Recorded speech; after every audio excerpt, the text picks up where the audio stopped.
Bonjour à toutes, bonjour à tous, je suis ravi de vous retrouver pour un nouveau numéro d'épisode suivant. Votre émission, vous la connaissez bien maintenant, dédiée au streaming et aux séries sur Tech Co.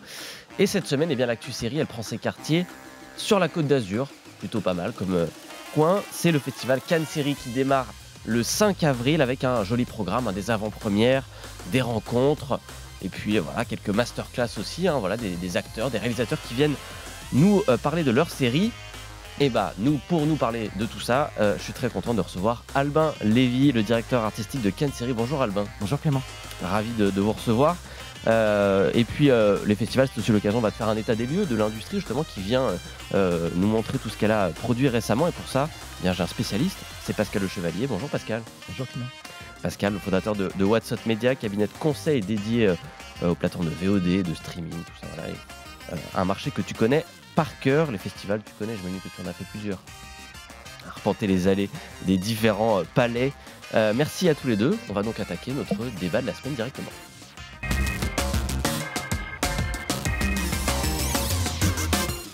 Voilà, je disais, pas le temps de souffler. On s'est à peine remis de notre émission à Série Mania à Lille qu'un autre festival arrive dédié aux séries. Il nous déroule un nouveau tapis rouge, cette fois donc direction la Croisette avec Cannes Série. C'est la 7e édition de ce rendez-vous qui a pris de plus en plus d'importance avec le temps. Albin Lévy, quel est le programme cette année à Cannes Série, les temps forts? Donc c'est la 7e édition effectivement, et il y a un programme assez exceptionnel avec d'un côté les séries les plus attendues de toutes les plateformes, donc Terminal de Canal+, Fiasco de Netflix, Becoming Karl Lagerfeld de Disney+, ou encore Franklin d'Apple TV. Des séries en compétition qui sont des découvertes du monde entier. Il y a aussi une compétition de séries documentaires. Donc voilà, des séries inédites, très engageantes, exigeantes, et des rencontres avec les plus grands acteurs de l'industrie. Quels acteurs on va pouvoir voir un peu ce Cannes, c'est aussi, on est habitué à associer Cannes aux paillettes. J'imagine qu'il y a quelques noms un peu ronflants, connus, qui vont venir arpenter le tapis rouge. Bien sûr, toujours. La personne qui va être honorée du prix, l'Icon Award, qui est un moment majeur du festival à l'ouverture le 5 avril, ce sera Kyle MacLachlan. Dale Cooper, évidemment, la muse de David Lynch, qui sera là. Il y aura aussi un spectre très large de Pierre Ninet à Michael Douglas, Daniel Brühl, Nolwenn aussi, qui vient présenter sa première série en tant que comédienne principale, Jason Priestley. Voilà, donc il y a des comédiens, créateurs iconiques de l'histoire des séries télé, mais aussi des nouvelles figures. On va remettre un prix Rising Star à Ella Purnell, qui est une jeune comédienne qui monte. Et ça fait partie de l'ADN de Cannes Série. On a rendu par le passé hommage à Gillian Anderson, à Sydney Sweeney. L'an dernier, c'était Sarah Michelle Gellar. Donc voilà, Cannes Série, c'est rendre hommage aux acteurs majeurs et aussi anticiper les talents de demain. Alors, on va commencer à détailler un petit peu ça. Je commence par les hits américains, peut-être, ceux qui vont faire le haut de l'affiche. Notamment une avant-première de Fallout, adaptation de la série de jeux vidéo, sera sur Prime Video dans quelques semaines. Et puis la première mondiale de Franklin, je crois, la nouvelle série d'Apple sur la mission menée par Benjamin Franklin pendant la Révolution américaine, quand il est parti en France chercher le soutien d'un éventuel allié, avec Michael Douglas dans le rôle titre, plutôt un beau nom aussi qu'on est habitué à voir au Festival de Cannes, pour le coup, qui vient pour Cannes Série. Comment vous négociez avec ces grandes plateformes américaines, qui sont évidemment, on imagine, très demandées pour montrer ces séries? Comment vous faites pour les convaincre de venir à Cannes? Alors, déjà, c'est une relation de confiance qui s'est établie avec le temps, et Cannes Série a fait ses preuves. C'est vraiment la 7e édition, et donc par le passé, nous avons déjà eu des premières très événementielles. Et là, vous avez cité les deux séries majeures de deux des plus grandes plateformes d'aujourd'hui, Prime, avec donc la nouvelle création du créateur de Westworld, Jonathan Nolan, et de l'autre côté, la définition d'une série prestige, Franklin, qui est la plus grosse nouveauté d'Apple TV, avec non seulement Michael Douglas, mais aussi derrière la caméra, les créateurs des meilleures séries HBO, donc qui ont rejoint l'univers Apple. Donc c'est le rôle de Cannes Série, effectivement, d'avoir une relation pérenne, et par le travail qu'on a accompli année après année, il y a une confiance qui fait que l'écrin cannois, le tapis rose qu'on a monté, l'événement qu'on va être capable de créer correspond à toutes leurs attentes. C'est vrai que le tapis n'est pas rouge, contrairement au festival, le tapis est rose. À Cannes, c'est important. Pascal, toi qui travailles avec ces plateformes de streaming, qui les conseilles, c'est important pour elles ce genre d'événement, ce genre de festival dédié aux séries? Bah oui, on sait depuis toujours que les festivals permettent de mettre en avant les programmes, quels qu'ils soient, et ce qui se passe aujourd'hui sur les séries, c'est ce qui s'est passé depuis maintenant plusieurs dizaines d'années sur le cinéma, et que les récompenses, c'est quelque chose qui à la fois permet de valoriser le travail des équipes et surtout vis-à-vis du public, de montrer qu'il y a aussi quelque part un ranking dans la création, l'éditorialisation, et donc forcément, c'est un intérêt. Après, évidemment, ça ne garantit pas le succès, mais en tous les cas, ça y participe. Est-ce que c'est d'autant plus vrai avec la multiplication des plateformes, donc l'offre qui augmente, donc peut-être l'intérêt de ces prix, c'est aussi de faire ressortir de cette masse de séries qu'on reçoit tous les jours, celles qui, éventuellement, pour ceux qui ont peu de temps... Bien sûr, un prix, c'est une garantie pour le spectateur, pour l'internaute, de se dire je vais plutôt me diriger vers cette série primée qu'une autre série dont il n'a pas entendu parler. Et puis ça permet surtout aussi une exposition médiatique, parce que Cannes Série est très couvert, comme tous les festivals, et par conséquent, ça permet de mettre en lumière justement toutes les séries que tu as citées. Aujourd'hui, le public normal ne sait même pas que ces séries vont arriver. Il faut être spécialiste pour le savoir. Donc ça met en lumière, ça jette un coup de projecteur, et puis ça participe aussi à l'économie, parce que, encore une fois, le cinéma et les séries vivent de festivals pour se présenter et gagner des prix. Ça fait partie effectivement de l'écosystème. Ce qui est intéressant avec Cannes Série, c'est que on a parlé des gros hits américains, mais vous avez aussi d'autres jambes, hein. Ça marche pas que sur des blockbusters, et notamment des séries qui n'ont pas forcément besoin, on se dirait comme ça, d'avoir de la promo, puisqu'elles existent tous les jours sur nos télés, elles sont bien connues pour le coup des téléspectateurs. C'est les séries, les feuilletons quotidiens, parce qu'il y a un gros focus qui sera mis, je crois que c'est la journée de samedi, il me semble de mémoire, sur voilà, ces soaps à la française, hein, Ici tout commence, Plus belle la vie, Demain nous appartient. Pourquoi avoir opté pour un focus sur ces feuilletons qui voilà, existent depuis longtemps, ont leur public et ont peut-être pas forcément besoin d'être mis en lumière? Non, au contraire, elles ont besoin d'être mises en lumière, mais surtout, on leur donne la possibilité au public de rencontrer les comédiens, les créateurs derrière ces séries. Ils sont fans, ils les suivent tous les jours. Par le passé, nous avons rendu hommage aux séries AB Productions, qui sont venues régulièrement. Et là, cette année, nous allons avoir les 3 quotidiennes, Demain nous appartient, Ici tout commence, Plus belle la vie, réunies au sein d'une même rencontre. On va aussi avoir pour la première fois Camping Paradis. Donc ce sont des choses complémentaires. Les gens regardent tout genre de séries, et donner la possibilité aux fans d'aller plus loin, de discuter, de les rencontrer. On va faire des séances de dédicaces. Ça fait aussi partie de l'ADN du festival. Pascal, on a vu dans le lancement de TF1+, que donc il y avait ce renouveau de Plus belle la vie, encore plus belle la vie, encore plus belle la vie, encore plus belle. Exactement. Ouais, ça va y arriver. Disney+ a annoncé à Série Mania qu'ils lançaient eux aussi un soap, parce qu'il y a une première pour une plateforme de streaming. Alors, ce sera en Espagne, mais c'est une première. Est-ce que ces feuilletons quotidiens qu'on a parfois tendance à regarder un peu de haut quand on regarde les plateformes de streaming peuvent avoir un intérêt pour ces plateformes, justement, de se dire tiens, c'est là qu'il y a une audience fidèle, peut-être, non? Oui, alors il y a une course entre les plateformes qui est la course à l'audience et au nombre d'abonnés. Il faut savoir que ce phénomène de feuilleton quotidien est vieux comme le monde, enfin vieux comme la télévision, hein. Donc les soaps aux États-Unis, les novellas dans les pays d'Amérique latine, mais également par exemple en Turquie. Et on sait que ces rendez-vous quotidiens permettent de fidéliser, parce qu'une série, aujourd'hui on le voit bien, la tendance ce sont des mini-séries, 8 épisodes. Donc les 8 épisodes, on peut les avaler très très vite, même si on en diffuse un par semaine, ça fait que 8 semaines de fidélité. Et donc c'est effectivement une façon aussi de ramener du public. Ce qu'on peut peut-être reprocher aux plateformes, c'est que finalement, plus ça va, plus elles copient la télé. Et donc il y a moins d'originalité. Et la télé s'inspire aussi des plateformes en créant des mini-séries, ce qu'on ne voyait pas auparavant sur les chaînes traditionnelles. On était plutôt parti pour des séries longues. Et bien là, aujourd'hui, on est plutôt... Alors, à l'époque, on appelait ça des mid-season, c'est-à-dire des saisons de 24 divisées en 2. Ça faisait 12 épisodes. Maintenant, on est sur des séries de 8, plus des quotidiennes. Voilà, en fait, on recycle les bonnes idées, on essaye de vivre avec et de garder le public. Il n'y a jamais rien de nouveau, en fait. C'est un éternel recommencement. Justement, tu parlais de séries faites par les chaînes de télé qui sont des séries plus courtes. Il y en aura notamment à Cannes Série. Quelques créations que je vais citer comme ça. Donc Terminal, avec Ramzy Bedia, Fiasco, avec Pierre Ninet et François Civil, Brocéliande, on en parlait avec Nolwenn Leroy. Ces nouvelles, c'est un nouveau type de production. Comment est-ce que vous accueillez ça à Cannes Série? Quelle place ça peut prendre, justement, ces séries, mini-séries qui arrivent sur les chaînes de télé françaises plus classiques? Oui, en fait, au-delà du fait qu'elle soit un statut de mini-série, c'est le concept. Il y a une liberté créative. Et donc, sur les 3 séries que vous avez citées, Terminal, c'est un hommage au sitcom. C'est Jamel qui est derrière la série en créateur. Donc, 25 ans après H, il se réapproprie l'univers du sitcom. Fiasco, c'est la série événement de Netflix créée par Igor Gottesman et Pierre Ninet, qui est une parodie de séries documentaires telles qu'on en regarde beaucoup sur Netflix dans l'univers d'un tournage qui se tourne mal. Et Nolwenn Leroy, c'est Brocéliande, qui sera une des grandes créations de TF1, là de manière beaucoup plus classique. Donc c'est 3 facettes de l'inventivité des séries, notamment en France. Qu'est-ce que ça nous dit, Pascal, du dynamisme de la production française de séries, cette diversité des genres? On parlait des feuilletons quotidiens et puis de ces mini-séries qui... Je vais être méchant. En fait, ce dynamisme, en fait, il découle de la transposition de la directive SMA, Service Média Audiovisuel européenne, qui a été transférée dans un décret qu'on appelle le décret SMAD de juillet 2022 et qui impose des obligations auprès en particulier des plateformes étrangères, pour des montants qui dépassent aujourd'hui plus de 200 millions d'euros. Et donc les plateformes qui ont signé, alors c'est un peu technique, des conventions avec l'ARCOM, qui est le gendarme des médias en France, ex-CSA, ont l'obligation de produire un certain nombre de programmes qui se répartissent entre un montant pour le cinéma, un montant pour l'audiovisuel, et l'essentiel des montants sont fléchés vers l'audiovisuel. En contrepartie de quoi, il y a une place dans la chronologie des médias qui a été faite à ces plateformes américaines.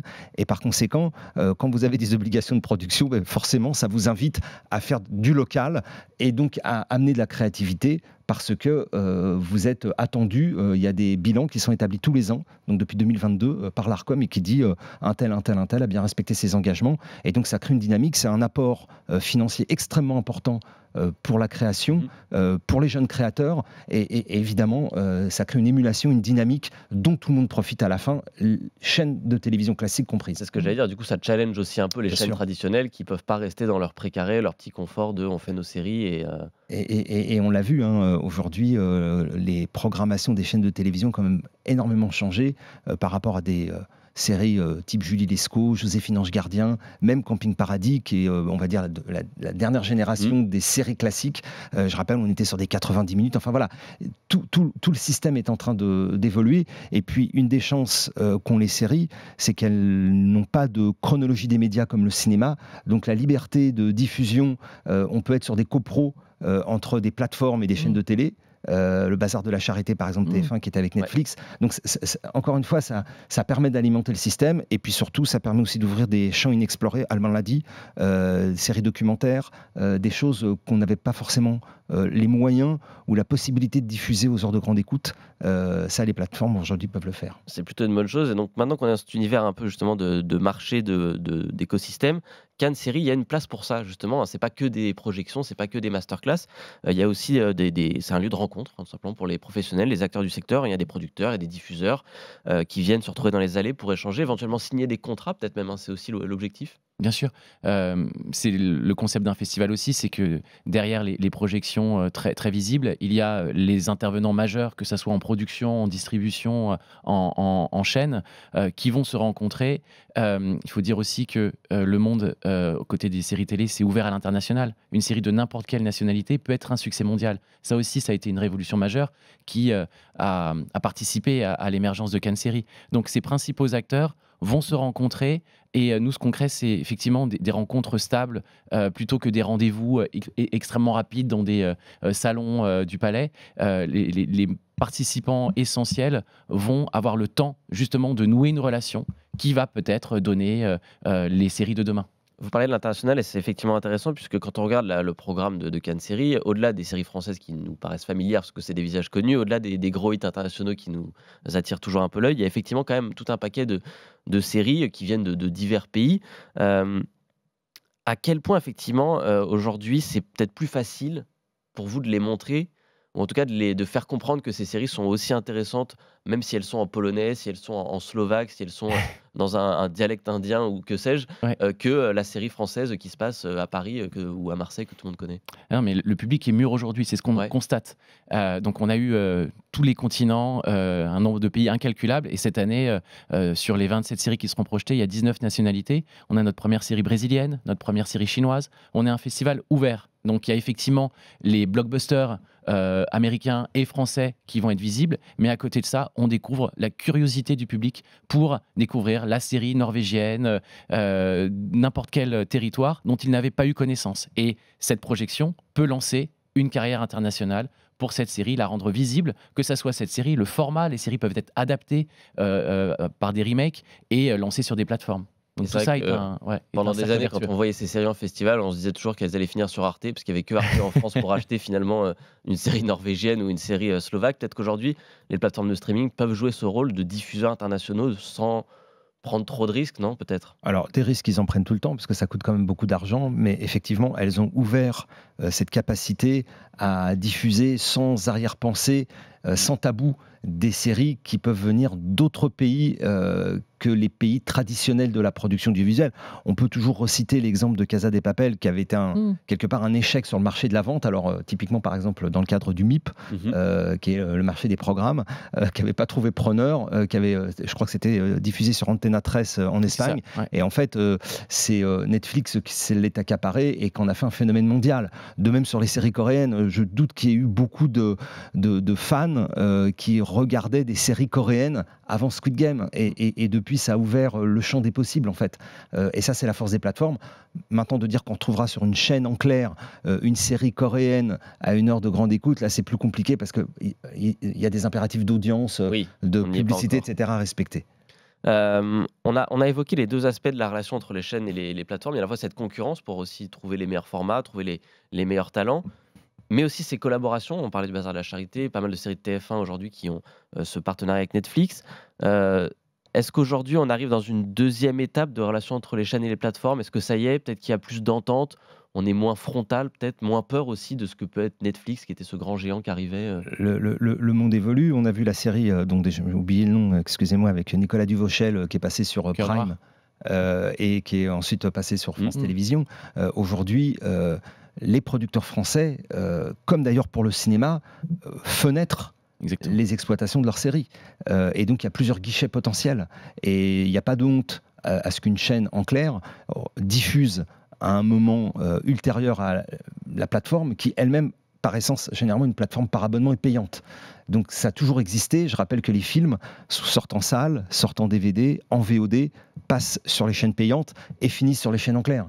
Donc, en fait, là aussi, on est en train de reproduire le système et ça permet aussi à tous les producteurs de mieux gagner leur vie parce qu'ils ont plusieurs guichets pour financer et acheter les séries. Là, il y a deux cas assez importants qui vont arriver. Donc, Cat Size, qui va être sur TF1, qui est la première collaboration avec Prime. Et une annonce ces jours-ci, la première photo de la série événement Zorro avec Jean Dujardin, Tout à fait. qui a été Qu'on à l'origine sur France Télévisions et qui d'abord sera sortie sur Paramount. Donc, effectivement, les associations sont possibles. Et comme le disait très bien Pascal, c'est le fenêtrage, c'est avoir la série à l'instant T. Ensuite, tout est marketing, créer l'événement, tant que le public, à l'instant voulu, va se rassembler pour voir la série. Le monde évolue. On a donné beaucoup de noms de séries là, qui ont peut-être donné envie aux gens. Tout ça à Cannes Séries, la plupart de ce dont on a parlé est visible en projection pour le grand public. Hein. Bien Je sûr. ne me trompe pas. Bien sûr, c'est le principe du festival, c'est qu'on les montre dans une salle, il y a cette expérience collective, donc on a la chance de projeter les séries notamment au Théâtre Lumière, qui est un des cinémas les plus mythiques du monde, et ça change le regard, effectivement, de partager une séance, de vivre ce moment, d'être en présence des créateurs et des comédiens, c'est un réflexe qu'on n'a pas lorsqu'on est habitué à regarder les séries chez soi seul. Donc voilà, il y a cette expérience supplémentaire qui est essentielle au festival. Pour ça, il suffit d'aller sur le site de Cannes Séries, de regarder, de s'inscrire. On prend les billets, c'est gratuit. Hein, les projections. Exactement, j'insiste sur le fait que c'est ouvert à tous, c'est gratuit, il y a une billetterie en ligne pour toutes les séances qui sont en compétition et les rencontres que vous avez évoquées, notamment avec les quotidiennes, ça se passe à l'espace Miramar et c'est en accès libre. Eh ben, on va donc suivre tout ça de près. C'est du 5 au 10 avril. Cannes Séries, c'est la 7e édition. Donc, si vous habitez dans le coin ou que vous avez très envie de regarder les prochaines séries avant tout le monde, passez y faire un tour. Tout ça est donc très accessible. En attendant de voir débarquer ces séries qui seront peut-être achetées, ces séries polonaises qui seront les hits de demain sur la télévision en clair, eh ben nous, on va déjà passer à celles qui sont déjà disponibles, qu'on peut déjà regarder. C'est nos séries de la semaine.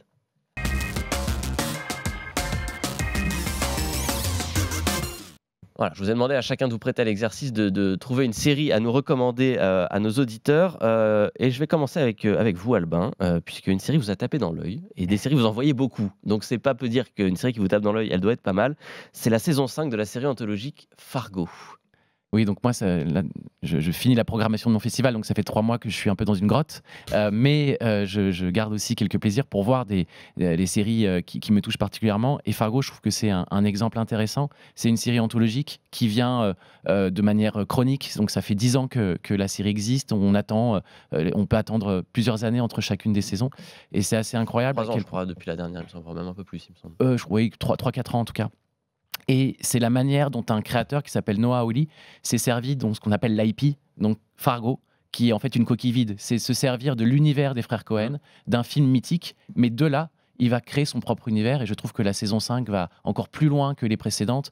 On lorgne du côté de No Country for All Men, on parle du Trumpisme, on parle du capitalisme. Il se permet une liberté incroyable, et je crois que les gens aujourd'hui, effectivement, ont tendance à ne pas être nécessairement fidèles sur le long terme sur certaines séries. Donc on est dans le concept de mini-série, et créer cet univers hybride avec des saisons anthologiques, je trouve que c'est pertinent, et quand c'est fait de cette manière-là, j'encourage les auditeurs à le regarder. D'autant qu'effectivement, Fargo, il y avait eu un gros engouement au début sur la première saison, effectivement, puisque le côté frère Cohen, etc., comment on allait renouveler cette histoire, ça a eu une petite baisse d'intérêt quand même pour effectivement, vu que les séries sont très espacées, Oui. on oublie parfois que, vu qu'il n'y a pas de suite, qu'on n'attend pas forcément la suite, on oublie au bout de 3 ans que, ah oui, c'est vrai qu'il y a une nouvelle saison qui sort.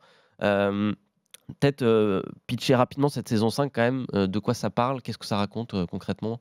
Donc là, voilà, je dis, on lorgne du côté de No Country for All Men. Il y a une jeune femme dans la campagne états-unienne qui est kidnappée par ce qui semble être des tueurs. On n'a aucune idée, et on se rend compte qu'elle a peut-être une double identité.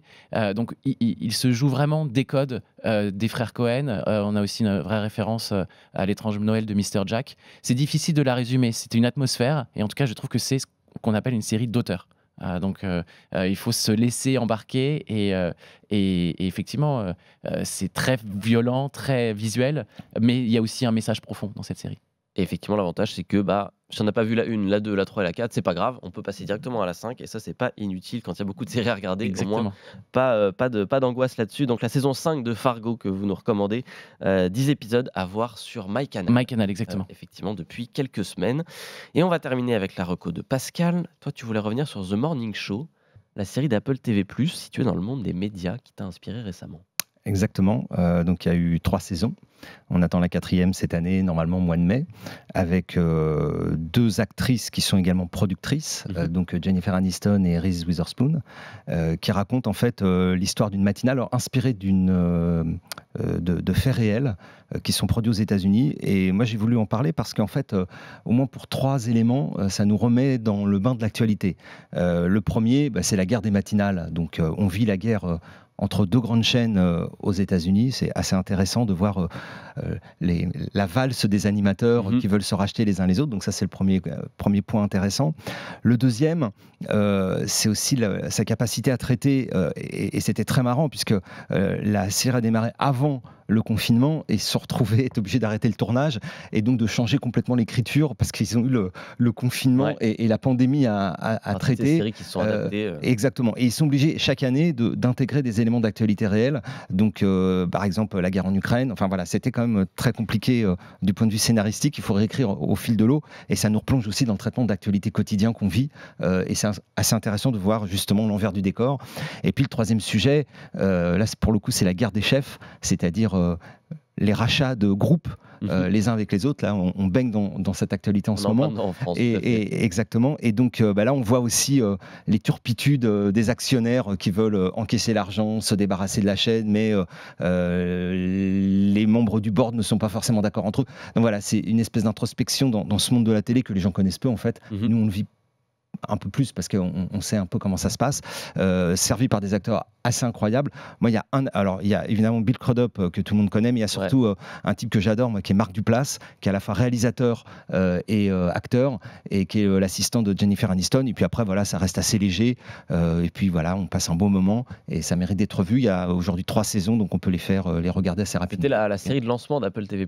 C'était une des séries de lancement. Plus événementielle en tout cas. Effectivement, et c'est celle qui aujourd'hui reste 4 saisons, mais ça commence à faire beaucoup sur Apple TV+. Il y a peu de séries qui sont arrivées jusqu'au à la 4e saison. Alors il y en a d'autres qui sont prévus, mais je pense qu'avec la grève des scénaristes, il y a des choses qui sont... Il y a un point commun entre nos deux coups de cœur, c'est John Hamm, qui joue à la fois dans Fargo et dans Morning Show. Exactement. Tout à fait, John Hamm qui a intégré les deux distributions. Toujours un grand acteur de série, John Hamm, finalement. Et ben voilà, 3 saisons à voir, mine de rien, sur donc The Morning Show, vrai succès d'Apple TV+. Est-ce que la série s'est quand même renouvelée avec le temps? Elle arrive quand même à trouver les ressorts avec ce que tu viens de raconter. Je ne veux pas révéler, il y a de nouveaux entrants dans chaque saison. Donc il y en a qui rentrent, il y en a qui disparaissent. Par exemple, dans les premières saisons, il y a Steve Carell, donc qui est comme aussi un acteur incontournable, comme John Hamm d'ailleurs. Et comme c'est collé à l'actualité, en fait, quand on démarre la saison, c'est contextualisé avec évidemment quelques mois de décalage, mais avec l'actualité internationale. Plus des sujets typiquement américains. Donc on peut supposer que sur la saison qui va arriver, il y aura probablement des choses sur les midterms et les élections aux États-Unis. On n'est pas au bout de nos surprises. Effectivement, l'actualité américaine est tellement folle que potentiellement cette saison 4 peut nous raconter beaucoup de choses. Ce sera donc à voir dans les mois à venir sur Apple TV+. Elle n'est pas à Cannes Série. Vous n'avez pas vu d'avant-première, probablement parce qu'elle n'est même pas finie. Priorité à Michael Douglas. C'est déjà pas mal. Michael Douglas, effectivement, avoir à Cannes Série, ça c'est très très classe quand même. Et effectivement, Apple TV+, Franklin qui va arriver dans les prochaines semaines. Pour le coup, ça sort assez vite. 12 avril. Exactement. Et ben merci à tous les deux de nous avoir recommandé ces séries, de nous avoir parlé de Cannes Série et du marché des séries qui se portent plutôt bien, même s'il ne renouvelle rien et qu'il ne fait que réinventer la vieille télé. Voilà, notre bonne vieille télé qui a survit encore et encore aux divers bouleversements. C'est la fin de cette émission, donc merci Albin, merci Pascal.